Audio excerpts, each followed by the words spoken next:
Hey guys, welcome to another Monday morning update chat with Steffani and Rosella. Rosella and Steffani, in this case, Rosella's on my left and probably on Steffani's right. There's Steffani in blue. Hi, ladies. How are you this morning? Good. How are you? Good, thank you.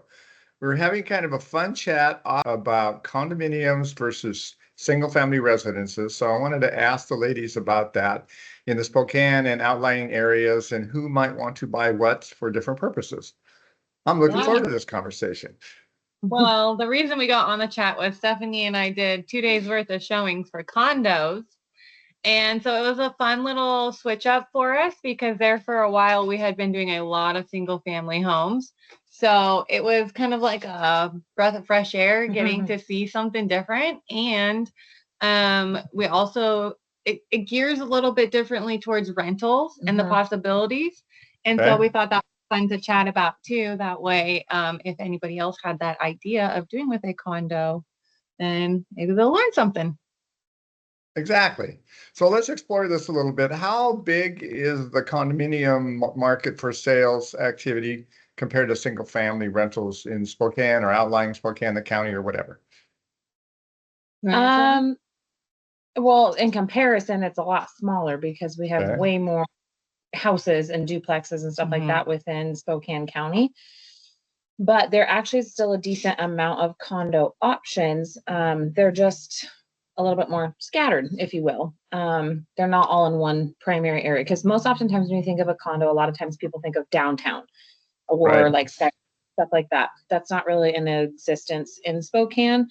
There are several different condominium complexes throughout Spokane that are to the north side. You have some downtown, you have the South Hill, and then you have some really newer developments that are going in out towards like the Liberty Lake area as well. Oh, okay. This is my theory on our condo situation and where you're going to find condos here. If there's water, there's a condo. If there's no water, there's no condo. So because we have the lakes and Spokane River, the Spokane River runs through our city. So that's where you're going to find a majority of your condo population is along those riverways or the lakes that are scattered throughout and around our city. That makes good sense. I would agree. So do you have any idea? Go ahead, Stephanie. Sorry. It's just a fun fact about Spokane that a lot of people don't know, especially when they come here. We have over 167 lakes within an hour drive perimeter of Spokane. And also, in addition to that, we have over 7 different mountain resorts that can be utilized for year-round activities, also within about an hour and a half radius of Spokane. So there's a lot of different draws to the recreational aspect of Spokane in addition to my Spokane favorite River. thing. Yep. I'll never leave. Yeah, man, if you love the outdoors and recreation, you have it all there for sure. That's awesome. Absolutely. Yeah. I mean, I lived in Spokane and I remember a lot of those lakes. I had no idea there were that many lakes around within that. That's incredible. Yes, it really is. So but anyways, let's define what is it what is a condominium versus a single family residence for those people that don't know. So a condo or single family is going to be your individual homes on parcels that you're going to own and maintain on your own. Whereas a condominium, more people would kind of relate to them like an apartment, if you would. You're going to share a building with other tenants or other owners. It's not going to be typical renters. However, owners now are renting them out. So that is becoming a thing. But condos you own versus apartments, right? You kind of rent them. But yeah, they're going to be in a building and you're going to have an HOA that's going to maintain the building. So you're going to have shared maintenance, that sort of thing.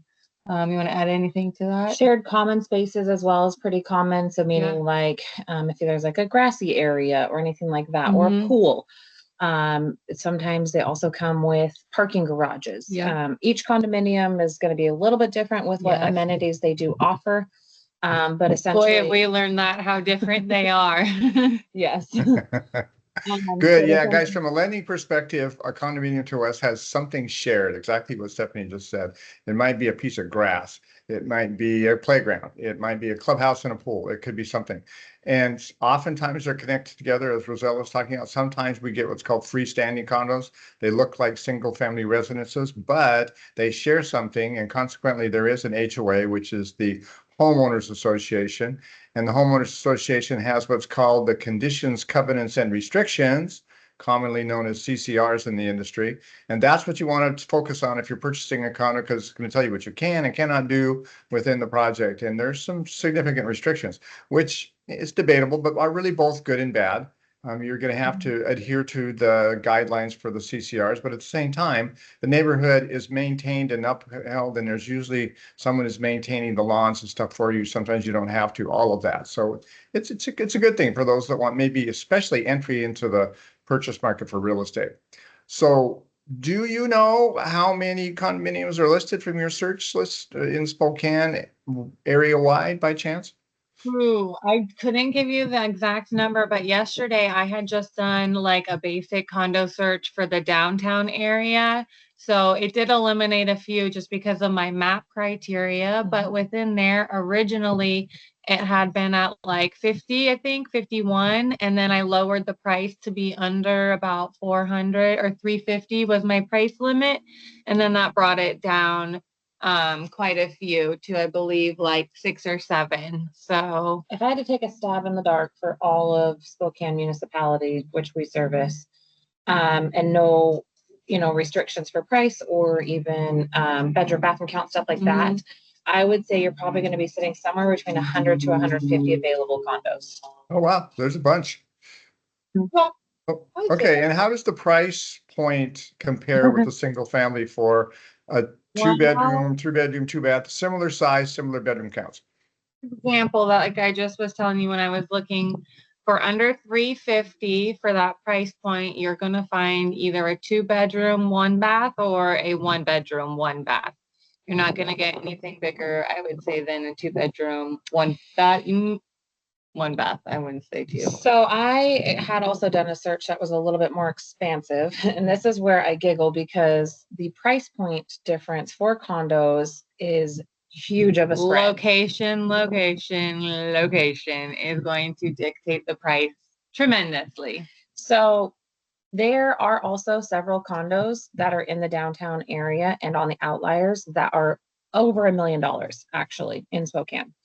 Reason being is those are going to be more of like your rooftop units that have been expanded. We also see some of, yep. So on the river, we do also see some buildings that are in like the heart of downtown that are not on the river, but they're in the top of very known historical buildings that people have converted multiple units or actually taken an entire floor. So like the Polson building is one. They have an entire floor, so your square footage is a really large footprint. Your bedroom and bathroom count still isn't, massive by any stretch, but they're more of a very luxurious type style of a condo is what's driving that price point up. So wide range of thing and options. Yeah, that's really cool. Yeah, now really cool. Do you have any idea? You said some people are buying and renting, which makes really good sense for investors, guys. What percentage is owner occupied? Do you have any idea versus non-owner occupied condos? Most of the buildings, I would say, because I've done a lot of research on this as well, especially over the years.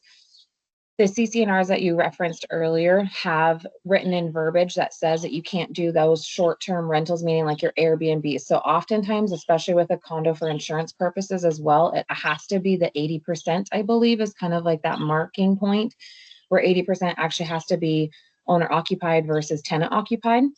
That can be changed oftentimes through a vote, through the, HOA or whatever, and they can be rewritten, but oftentimes that's what we do run into. And the ability to rent out within the Spokane market, like I mentioned before, each condominium has different rules. So some say a lease, can't be short-term, meaning 12 months. Some people some are 6. Yeah, some are 1 month even. So you have some flexibility. It just takes a good agent to do a lot of question and asking for you before you would make that purchase. Yep. Okay, and Stephanie, you mentioned short-term rentals. A lot of our investors, of course, are wanting short-term rental opportunities, and Rosella mentioned it's by the water, so they sound like great places for short-term rentals. Are there any particular areas that allow for short-term rental that you're aware of? Typically around the lakes are a lot easier to find the short-term rentals if you're wanting a waterfront property versus the river in downtown area. The downtown area is a lot harder to do the short-term rentals, but if you step outside of the downtown area, it actually is going to allow for the short-term rentals more typically. But in my opinion, I would head for one of the lake areas if you're looking for waterfront short-term, because those HOAs allow it a lot more often. Or one of these smaller units that was originally some sort of historical building that's then been converted over the years. Oftentimes those overlays are not as in-depth of rental criteria. Okay, good. Any other comments you want to make on condo living versus single family residence living? Anything this people should be aware of for thinking one over the other? Yeah. The monthly. Okay. You want to? I would say, so when you're looking for a condo purchase, oftentimes they can come with a lower price point than a single family residence, which seems great. And again, because your maintenance, all those things are taken care of, oftentimes it's kind of like, great, let's go for this route. However, you very much so need to look to see what those monthly assessments are going to be, given, because oftentimes it is per square footage, or it is based off of how many units, and it's just divided equally among all property owners. Those range drastically. Yeah.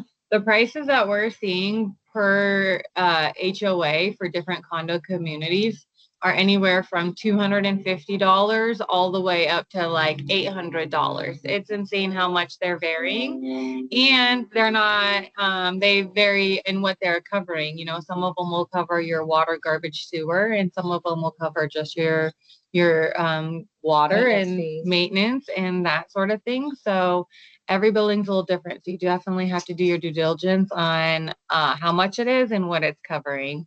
And that's going to be an additional cost on top of your mortgage. Something else that I would say as you're looking into potential purchases for condos is, in addition to that monthly assessment, is asking what type of reserves are set aside for each building that you're interested in, because there's a lot of deferred maintenance that can come with a condo purchase, which is again paid for by the HOA association. But if you have an HOA association that doesn't have a good accounting system put in place, sometimes they don't have much of a reserve, meaning that then when it comes time to do some sort of building maintenance, well, there's no money to do anything, which is going to make your monthly assessment go up or your property value go down, because it's going to go untended to.